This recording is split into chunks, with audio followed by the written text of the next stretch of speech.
Salut les hippopotamies, bienvenue dans cette nouvelle version de La Méthode, un podcast que j'animais il y a quelques années autour du thème de la technique en général, sur la façon qu'ont les gens d'exercer leur profession, leur passion. J'ai été en manque de ce format, je le trouve cool et je me suis dit tiens, peut-être que je pourrais sortir un peu de chez moi et aller directement sur place. Et pour commencer, je suis allé voir Pumpkin. Pumpkin, c'est une copine depuis longtemps, elle est rappeuse et je voulais l'interroger sur sa façon d'écrire. Peut-être que ça vous est arrivé d'avoir à écrire une chanson ou une poésie ou quoi que ce soit en fait, et d'être bloqué par l'inspiration. Et vous vous dites c'est parce que j'ai pas la bonne méthode, je ne me mets pas dans les bonnes conditions pour écrire de manière fluide. On va voir tout de suite celle de Pumpkin, qui vous explique sa méthode qui vous aidera peut-être à vous lancer vous-même dans l'écriture. Je l'espère, ça me ferait très plaisir en tout cas.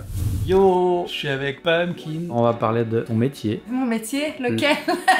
T'es pas rappeuse? Je suis principalement faiseuse de rap. Aux yeux du fisc? C'est une bonne question, je pense que ça doit être écrit artiste.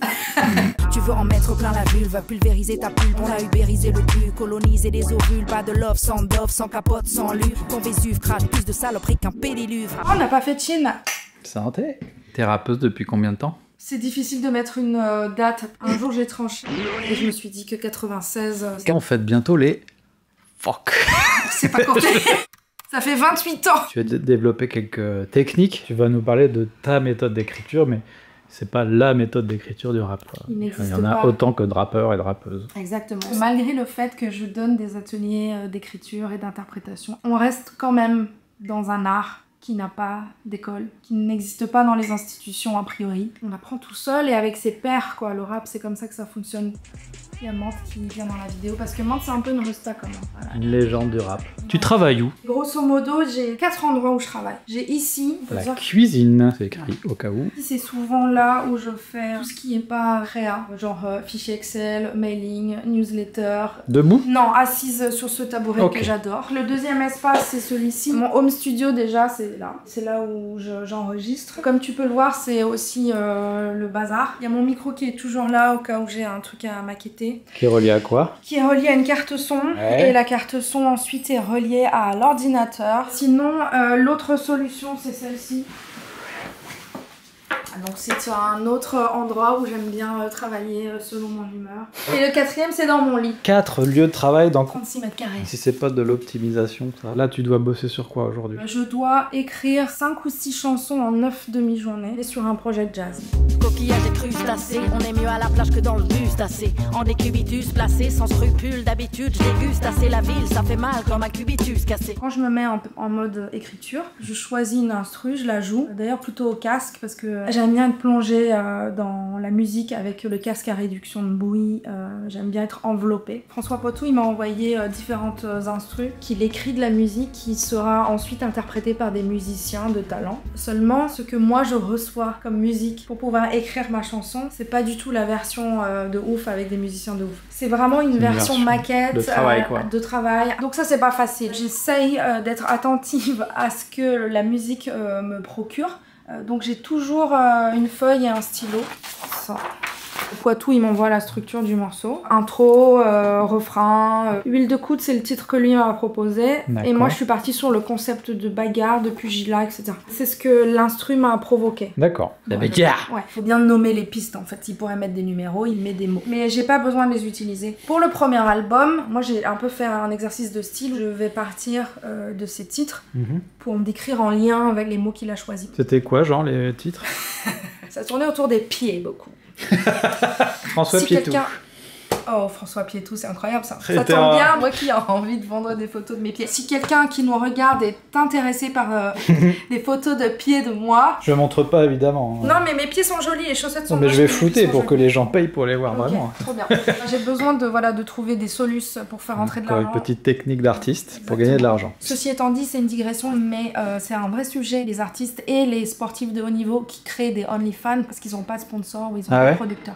Ça se développe à fond. Vraiment. Ok, d'accord. C'était quoi les titres? 2 pieds dans le sable, l'enfer du gars, il a mis des pieds partout. 2 pieds sur le bitume, arôme complexe. Donc direct, j'ai écrit sur le pinard. Le pinard? Oui. Ah, je pensais qu'on parlait d'une odeur de pied, moi. Ah non, bah non. Là, tu viens de me définitivement ruiner Titre de l'album. Donc là, c'est écrit quoi ? 8 mesures. Ouais. Dès le début, tu sais que tu vas rapper sur les premières mesures, Oui, quoi. en gros, c'est une base de travail. J'ai le droit d'avoir d'autres idées, d'autres suggestions, mais encore une fois, cette contrainte-là, moi, elle me plaît bien. Faut savoir que là, on est dans un projet de jazz. Il y a plein de types de rythmiques différents. Et parfois, il y a même des morceaux hyper bâtards avec des mesures 5 temps ou de 7 temps. Ils mélangent des trucs qui, moi, me sortent de ma zone de confort et me déstabilisent. En fait, le rap, en général, c'est binaire. Enfin, ça arrive que ce soit ternaire, mais...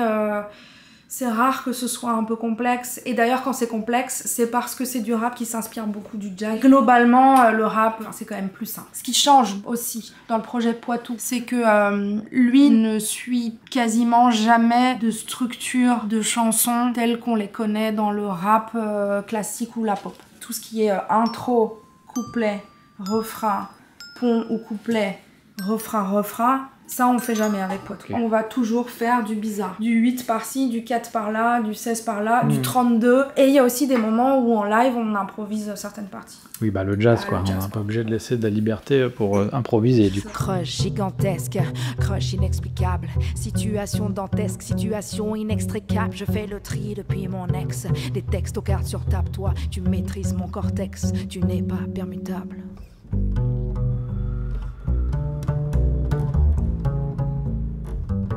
On peut poser un texte sur à peu près n'importe quelle prod. Les bons MC, et là je parle même pas de rappeur, je parle de MC, donc les maîtres de cérémonie, doivent avoir ce talent de pouvoir freestyler et donc de pouvoir réadapter les textes qui existent à d'autres prods. Donc freestyler, ça veut dire que t'as un texte dans ta tête et tu peux le poser à peu près sur la musique que le MC t'envoie. Tu le mélanges à de l'impro.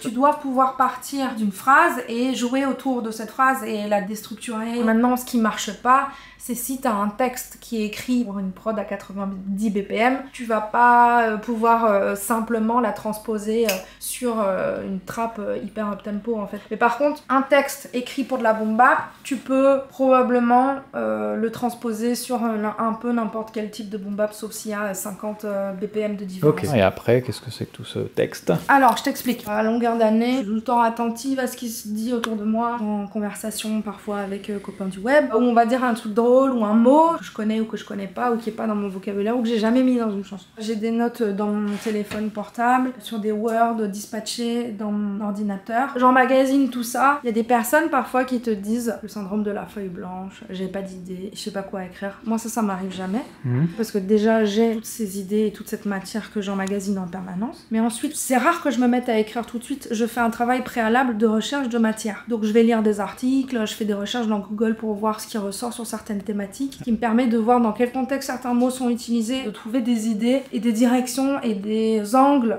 pour traiter les sujets et des contextes de phrases pour utiliser les mots et faire des associations de mots. Au moment où je mets mon casque, et en général, je reviens à ces notes. J'essaye d'éteindre mon cerveau et d'être juste attentive à la vibe. Et assez rapidement, je me dis, cette thématique et cet instru, ça peut grave le faire. Je commence à noter des mots, donc les mots qui me viennent. Parfois, je vais chercher du champ lexical sur Internet. Et dans ma tête, les deux. Mais j'utilise beaucoup Internet. Là, il y a ce site qui est assez bien pour ça. Il s'appelle Rime Solide. Waouh, le site va exploser. Follement, maternelle, Marie. Donc là, c'est très large. Il y a un site que j'adore, c'est Sans Agent. C'est des trucs de mots croisés, en fait. Vas-y, bagarre. Tous les mots qui se terminent écrits en gare. Jean-Marie Bigard. Et il y a un autre outil que j'adore utiliser, que j'ai là. Le Robert des expressions et locutions. Je sais pas, donne-moi un mot. Bagarre. Non, c'est pas un bon mot. Le mot corps. Lever du corps, accord défendant, accord perdu, corps et âme. Avoir le diable au corps. Un truc qui marche très bien en écriture, c'est de prendre une expression qui existe, d'en changer une partie de son contenu, ou alors créer des métaphores, etc. On a... Bon, il y a un Mante qui éternue de ouf. En plus, quand elle éternue comme ça va durer un quart d'heure, désolée. Par exemple, je t'ai dit, j'ai fait un morceau 2 pieds sur le bitume. C'est un morceau qui dure, je crois, 32 mesures de couplets. Et je tiens la même rime multisyllabique tout du long. Je vise le sweet spot avant que la mort me distorbe. Mental de biscotte, sentimental, j'écris strophe. Des mots plus bleus que ceux de Christophe, c'est I-O. T'appelles ça comment ? Du multisyllabique. C'est des fausses rimes un peu, mais c'est des sons qui reviennent en permanence. Comme une assonance ? Mais je joue avec les assonances et les allitérations en permanence. Ce qui te permet de t'éloigner de la rime comme on l'apprend en primaire. Ce qui est chouette dans le rap, c'est qu'à un moment donné, il y a une décomplexion au niveau de la rigidité de la rime. Il y a plein de petites vidéos de geeks du rap, si ça intéresse les gens, qui fait rimer des mots en anglais entre eux qui a priori ne riment pas. If you're taking the word at face value and you just say orange, nothing is gonna rhyme with it exactly. If you enunciate it and you make it more than one syllable, orange, you could say like, I put my orange 4-inch door hinge in storage and ate porridge with George. Est-ce que ce serait pas ça qu'on appelle la licence poétique, c'est-à-dire qu'il y a des règles académiques sur la poésie, mais qu'on a le droit de s'en éloigner, et qu'au contraire c'est source de créativité, de beauté. Mais carrément. Le rap passe par l'écriture, mais il faut toujours avoir en tête, le rap existe à l'oral et doit claquer à l'oral. On écrit, mais on écrit de l'oral. Il faut rapper tout de suite, il faut s'écouter, ça a l'air naturel, il faut que ça claque, il faut que ce soit simple. Tenir compte de la densité de mots, du BPM, tenir compte aussi de la capacité à l'auditoriste de comprendre et de digérer les sons qui sortent et le sens qui sort de notre bouche. Et le truc le plus difficile, je pense, à maîtriser en rap, c'est le silence. Et surtout, rester naturel et rapper comme on parle. Du coup, quand t'écris, est-ce que tu es en permanence en train de le vocaliser ? Tout le temps. Je teste instantanément. Avec Avec le son de la musique. T'écriras jamais sans la prod. Je peux le faire soit parce que c'est un exercice de style différent, c'est peut-être un spoken word, ou ce que vulgairement on appelle en France du slam. Il n'y a pas de contrainte rythmique. Et la deuxième raison, c'est parce que j'ai tellement l'habitude d'écrire du rap que je peux écrire sans musique pour un boom bap à 95 BPM, un morceau de trap. Donc quand tu écris, tu rappes en même temps. Oui, parce que l'écrit est un outil, c'est transitoire. Il y a d'ailleurs des rappeurs et des rappeuses qui ne passent pas du tout par l'écrit. Genre Jay-Z, il fait ça. Il rentre en studio, il écoute la prod. Il est dans une sorte de transe. À un moment, il dit à l'ingé son, ok, c'est prêt, et il rappe. Mais c'est exceptionnel, bien entendu. Mais du coup, tu serais toute seule derrière une table et on te laisserait pas accès à ça ni à ça. Tu perdrais du temps, quoi. Je peux aussi écrire sans rien, mais ça me crée un certain confort qui m'est agréable. Ouais. Et dans la vie, il y a quand même assez peu de moments de kiff vraiment absolu. J'essaye de faire en sorte que mes moments d'écriture soient des moments de plaisir. Et j'aime bien me perdre sur Internet ou dans des livres ou dans tout ce qui représente une source d'inspiration. Ok. Tu notes sur ton téléphone des choses avec quelle application ? Sur le truc de notes. Comme un petit carnet. Ouais, il y a des moments où je me fais des sessions et je sors toutes mes notes et je les plaque dans un Word d'inspiration. Je mets tout en vrac et parfois je me rends compte qu'il y a des thématiques qui sortent. C'est presque une enquête. Tu sais, t'as des indices, t'as des éléments. Je les regroupe et je me dis putain, ça irait trop bien ensemble. Après, mis bout à bout, parfois l'écriture à proprement dit peut aller très vite. D'accord, donc tu mets de la matière de côté et après tu fais du collage. Et donc typiquement c'est sur ce genre de document que je vais revenir quand je lance une instru pour un nouveau morceau. Sortir du placard ou de l'ordinaire, attirer le regard de la foule binaire, défendre un monde en kaléidoscope, identité scrutée au microscope, sans trompe de Fallope, traité de salope, big up aux icônes, la culture pop. Je veux plus de figures queer dans le hip-hop, moins de caricatures luire dans les sex shops. Sur du papier, t'écris jamais le texte. Sur le papier, j'écris que des mots, des idées. Quand j'écris mon texte sur l'ordi, je jette jamais rien. Ce qui fait que à la fin, quand j'ai terminé un morceau, en général, la première page Word, ça va être le morceau au propre. Et en dessous, il peut y avoir 15 pages de brouillon, d'idées. Je jette jamais rien. Ça reste la matière que je peux utiliser pour un autre projet, un autre morceau. Par contre, j'adore le rapport au papier. J'adore le rapport à l'encre. D'ailleurs, j'ai aussi tout ça. J'utilise des couleurs beaucoup. Elles servent à pas grand chose, sinon c'est un peu un jour une couleur quoi. Par exemple quand j'ai un album à écrire et tout, je me fais une semaine d'écriture. Le matin je me lève, tac tac, petit café, nanana. Je prépare du papier, mon ordi, des feuilles vierges, mes couleurs et je me dis bah aujourd'hui c'est bleu. Les papermate, j'adore la manière dont...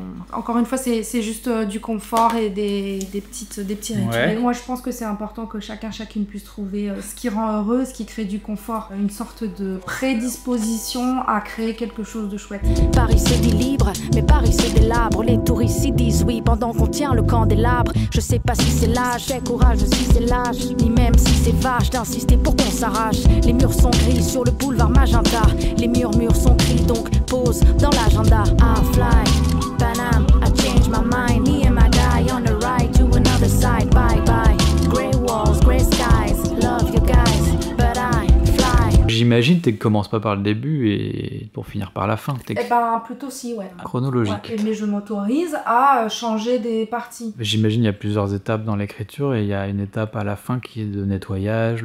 Carrément. Le plus important, c'est toujours l'idée. J'essaye d'aller au bout de mon idée et de valider temporairement des formulations, même si je sais qu'elles seront pas définitives. Une fois qu'on a plaqué l'idée, je reviens sur les formulations de manière beaucoup plus précise. Je m'attache à checker s'il n'y a pas trop de mots, souvent les que, les car. Souvent les jeux, les mais sont pas vraiment utiles en rap. J'essaye d'élaguer. Je vais aussi checker si on comprend bien ce que je dis, si on comprend le propos. Je vais essayer aussi de venir enrichir mon écriture. Si par exemple j'ai utilisé des mots assez simples, par exemple manger, qui est un mot très basique, est-ce qu'il faut pas que j'utilise un mot un peu plus évocateur comme déguster grailler. Ou grailler ou autre. Je vais aller beaucoup plus dans la précision et sous-peser chaque mot pour voir si c'est bien pensé. Puis checker le flow aussi pour aller encore plus loin. En général je maquette, j'enregistre une version un peu à l'arrache. Ouais. En général je laisse passer un jour ou deux, j'y reviens et je l'écoute avec des oreilles fraîches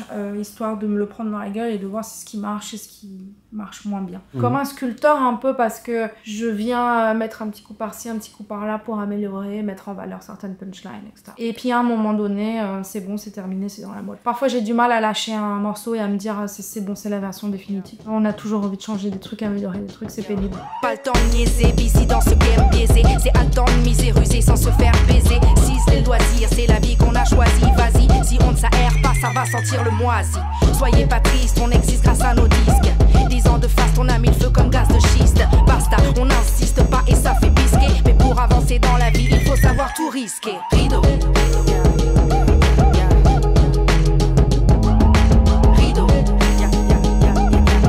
Tu te lèves le matin, est-ce que tu mets un réveil quand les jours où tu écris? Non, pas spécialement. Déjà, moi, de base, je déteste mettre le réveil. Mais par contre, j'ai remarqué que le meilleur moment pour moi pour écrire, c'était le matin, après le café. Tu sais pourquoi? En fait, je pense qu'il y a une sorte de fraîcheur. Le cerveau, il a reset pendant la nuit. J'ai remarqué que c'était le moment où les idées, elles fusent. En fin de journée, il y a la fatigue. Peut-être que le cerveau, il est plein d'autres choses. Ouais. Il est contaminé et on est moins efficace. J'ai remarqué aussi, pour moi, il vaut mieux avoir faim qu'avoir mangé. La digestion, c'est naze. Par contre, si j'ai faim, ce qui est vraiment très bizarre, mais il y a des moments où je suis en train d'écrire et je sens que je tiens quelque chose. Tu sais, quand t'as le fil de ton idée et que t'as pas envie de... Mais même si j'ai faim, souvent je préfère aller au bout du process et avoir la sensation d'être arrivé au bout de l'exploration d'une idée, plutôt que de couper et de dire je mange. Parce que même les fois où d'ailleurs je dis j'arrête et je mange, sortant la poêle, j'ai une idée donc je reviens à mon texte. Ok, d'accord. Enfin, je suis tout le temps coupée parce que en vrai, mon cerveau, c'est terrible, hein, mais mon cerveau, quand il est en route, il est en route. Et parfois, c'est relou. Tu respectes le rythme naturel de ton cerveau, tu t'imposes pas une... Encore une fois, je suis dans un 36 mètres carrés, j'ai pas des grands moyens et j'écris pas assez. Mais par contre, quand je le fais, j'essaye d'en faire une priorité. Je me rappelle que tout ce que je fais autour, c'est pour que ces moments-là puissent exister. Donc si je fais pas en sorte que ces moments-là, je puisse vraiment les vivre intensément et aller très très loin dans l'écriture, la réflexion et la qualité de ce que je fais, ça veut dire que ça sert à rien. Et il y a des jours où c'est pas le jour. Hein. Et donc tu y vas pas? Je me dis toujours que la personne qui réussit à faire quelque chose, c'est celle qui n'a pas abandonné quand il y avait une difficulté. Et c'est assez difficile d'avancer avec ça parce que tu sais jamais quel est le moment où tu dois lutter un peu contre toi ou abandonner. Mais on jongle avec ça. Il y a des jours où ça me saoule et je vais fermer mon ordi, jeter mon stylo et faire autre chose. Mais la réalité, c'est que ces moments-là arrivent de moins en moins. Parce que je pense avoir travaillé suffisamment pour réussir à développer des méthodes de travail qui font que je peux toujours produire quelque chose. Je pense qu'il y a beaucoup de fantasmes autour de l'artiste maudit, de l'artiste inspiré, même qui prend des substances ou qui écrit la nuit. En fait, non, moi j'écris le matin, frais, c'est un travail, c'est une mission. Il y a des méthodes très concrètes pour réussir à créer et ne pas avoir rien à dire. Il y a des moments où j'ai pas tout de suite cette sensation d'être en train d'écrire quelque chose qui va être bon. Parfois, il faut écrire de la merde pendant 1 heure pour réussir à trouver la punchline ou l'idée. On n'est jamais dans l'échec, on est tout le temps dans la recherche. Donc en fait maintenant j'ai une résistance à la merde et à la galère qu'avant j'avais pas. Avant je pouvais abandonner rapidement, avoir la sensation que tout ce que je faisais c'était de la merde, d'avoir envie de rapper et de remettre en question ma vie toutes les 5 minutes. Et ça m'arrive plus. Maintenant je sais que je suis capable de faire des choses qui sont bien et je sais que ça passe par tout simplement du travail, des heures, de la recherche. Un des outils que tu as, c'est la confiance en toi du coup. Maintenant ouais, la confiance que tu développes avec le temps. Ouais, et je te dis la recherche. À chaque fois que je me mets à écrire, j'écris des choses. Je les retiens pas, mais j'écris tout le temps des choses. Ok. Cramer tous les livres, y a des copies dans le cloud, check. Boogie woogie, popcorn et cookies. Je fais le coming out, check. C'est qui la rookie quand à la Rocky sortez les cotillons, les carnets, check. Karaoke, talkie walkie, je vais pas vous parler, check. Restez à l'écart ou check. Ok, la vie est dure, même mon garage bande. Le cœur est pur, mais les barrages glandent. Tueur à gage gang, je scande la rage, je fais barrage bang.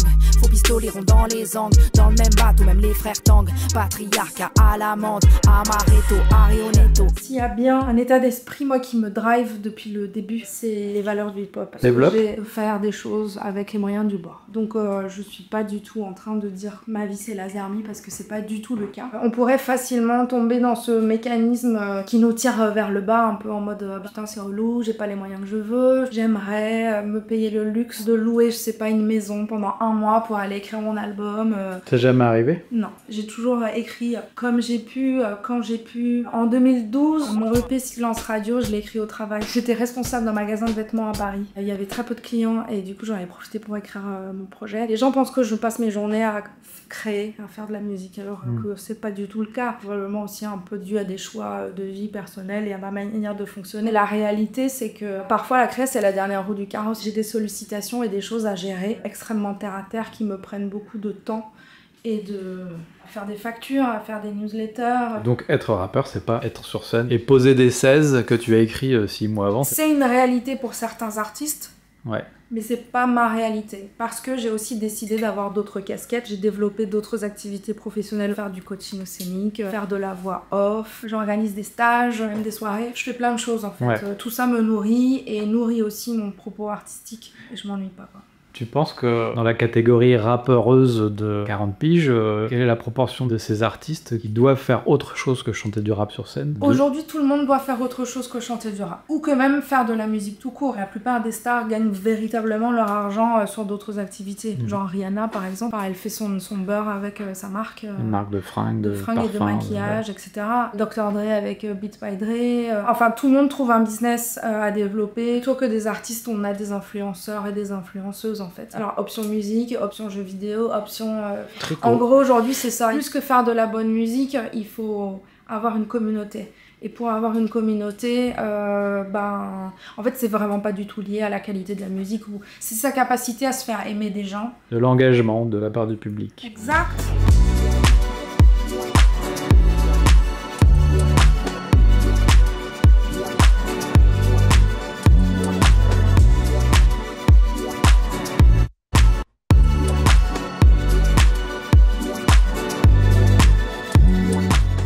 Toute seule? Alors j'ai pas de manager, j'en ai jamais eu. Rencontrer une personne pourrait manager mon projet, c'est une relation presque aussi importante qu'une relation de couple en fait. Il y a des carrières qui se font grâce à ces rencontres-là. Et moi j'ai jamais rencontré cette personne en fait. Et j'ai toujours eu ce tempérament d'avancer et d'apprendre à faire les choses et de faire toute seule. Mais d'un autre côté, je pense que j'ai aussi du mal à déléguer. Je travaille avec du monde, Sébastien Marquet, notamment sur les clips, avec Charlie Mars, surtout l'identité visuelle, avec Margot Martins pour les photos, mais aussi avec Franck Lebec, faire tomber des dates de concert et gérer les dates de concert. C'est aussi une casquette que j'ai eue pendant longtemps, comme la promo ou la presse, c'est des choses que je gère, sauf quand il y a un album qui sort. Quand il y a un album, si j'ai les moyens, c'est je prends une ou un attaché de presse. Tu peux dépenser 3000 ou 5000 balles sans garantie de résultat de rien du tout en fait. C'est un forfait, il va te demander une somme. En général, c'est une personne qui travaille pendant X semaines autour de la sortie du projet. Contrairement au booker qui est rémunéré au pourcentage sur chaque date. La dernière personne avec qui je travaille, c'est mon distributeur, Modular, qui distribue ma musique en physique et en numérique depuis des années. Et lui, il se paye comment? On a un contrat avec un split sur le digital et sur le physique. C'est pas un pourcentage sur les ventes, c'est un fixe sur les ventes. Vida loca, c'est la colo, molo, café, mocha, cali, ben aki, chocolat, yolo, okoramico, dans Cali, Loki, ok, j'prends des kilos, copine me casse pas les cocos, quasi alcoolique, mélancolique, j'danse la carioca et panique, zéro quota comique, illico, bombe atomique, c'est la cata, j'veux du kinky, des drinks et drague électronique, fuck le mic, Maxime laconique, blocus, blocus, guerre animique, le bidet d'être le cœur en vrac, vide le bic en mode pathétique. Bon, bah j'ai évidemment pas fait tout le tour, hein, mais on est obligé de faire des choix. Bah maintenant vous allez écouter le travail de Pumpkin et vous saurez tout le travail qu'il y a derrière. Et puis si vous êtes une rappeuse, n'hésitez pas à la solliciter pour avoir quelques conseils, d'autant que tu le fais de manière pro. Tout à fait. Donc voilà, fin de la phrase. Bon, bah merci beaucoup à toi. Merci copain. Attends, je rentre dans le champ de la caméra. Merci copain du web. Merci mille fois à toi. On va manger un ramen. Le 5e de la semaine. Allez, gros bisous, salut. Et voilà, faites-moi part dans vos commentaires de vos propres méthodes d'écriture. Et aussi, dites-moi si ça vous a plu. Si ça vous a plu, j'espère en faire d'autres. Et enfin, si vous êtes intéressé pour participer à ce format, et si vous habitez dans la région de Nantes, peut-être que je peux me déplacer pour venir vous poser quelques questions sur votre pratique. On pourrait parler par exemple de votre métier. Ce qui serait encore plus cool, c'est de vous filmer en train de le faire. On peut aussi parler de vos passions. Si vous aimez peindre des figurines ou faire de la marqueterie dans votre garage, ça m'intéresse aussi. Si vous avez une condition physique ou une maladie ou que sais-je, qui vous impose d'employer des méthodes particulières pour conduire, pour aller faire vos courses ou quoi que ce soit, ça m'intéresse aussi. Et si vous travaillez dans une association aussi, ça peut être très chouette. N'hésitez pas à me contacter, on verra. Et je viendrai peut-être avec ma caméra et peut-être un cadreur la prochaine fois. Tout ça, en tout cas, vous imaginez bien, ça me demande du temps et donc des ressources. Donc n'hésitez pas à me faire un don sur KissKissBankBank. Encore une fois, c'est nécessaire si vous avez envie que je continue à faire des vidéos gratuitement. J'ai besoin de votre aide, voilà. Évidemment, je vous dis à bientôt pour un autre épisode de la méthode ou pour d'autres formats, car la chaîne continue à faire sa vie d'une manière ou d'une autre. Merci à tous.